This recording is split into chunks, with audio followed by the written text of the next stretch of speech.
అప్పుడు సర్దార్ గబ్బర్ సింగ్, బ్రహ్మోత్సవం ఫ్లాపులతో హీరోయిన్గా కాజల్ పనైపోయిందనుకున్నారు అందరూ. అమ్ముడు బిజీ షెడ్యూల్ని చూసి ముక్కున వేలేసుకోవాల్సిందే అంటున్నారు ఇప్పుడు. ఎందుకంటే ప్రస్తుతం దక్షిణాదిలో సందడి అంతా కాజల్దే కనబడుతుంది. తోటి హీరోయిన్ల నుంచి పెద్దగా పోటీ లేకపోవడంతో వరుస అవకాశాలను అమ్మడు బుట్టలో వేసుకుంటుంది.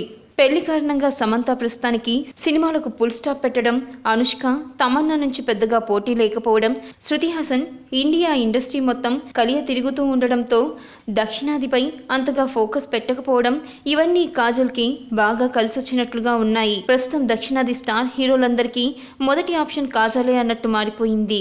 దీంతో అమ్మడుకు అవకాశాలు క్యూ కడుతున్నాయట. సర్దార్ గబ్బర్ సింగ్, బ్రహ్మోత్సవం ఫ్లాప్ అయిన ఖైదీ నంబర్ 150 సినిమాకు చిరంజీవి ఏరికోరి కాజల్ను సెలెక్ట్ చేసుకున్నాడు.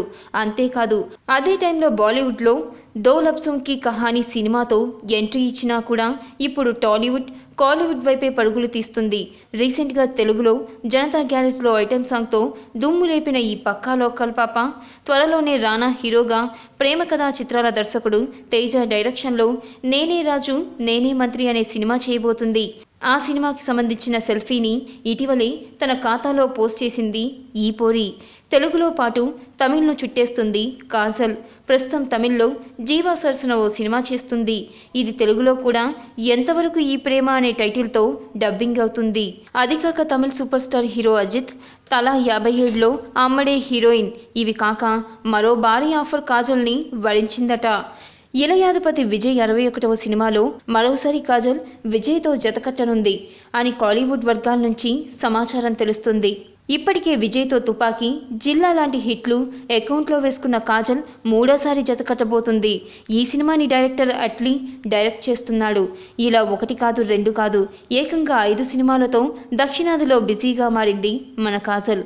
గతంలో సర్దార్ సినిమా తర్వాత ఆఫర్లే లేని ఈ పాప ఒకే ఒక ఐటెం సాంగ్తో ఫుల్ బిజీ అయిపోయిందని, ఇక ఈ అమ్మడికి తెలుగులో కూడా వరుసగా అవకాశాలు వస్తున్నాయని చెప్తున్నారు. అంతేకాకుండా జూనియర్ ఎన్టీఆర్ తర్వాత సినిమా పూరి జగన్నాథ్తో చేస్తే మాత్రం ఖచ్చితంగా హీరోయిన్గా కాజల్నే తీసుకుంటాడు అనే టాక్ కూడా వినిపిస్తుంది. 2015-16 సంవత్సరాలు ఎలా ఉన్నా కూడా కాజల్ మాత్రం టాప్ హీరోలతో వరుస సినిమాలతో బిజీగానే ఉంది.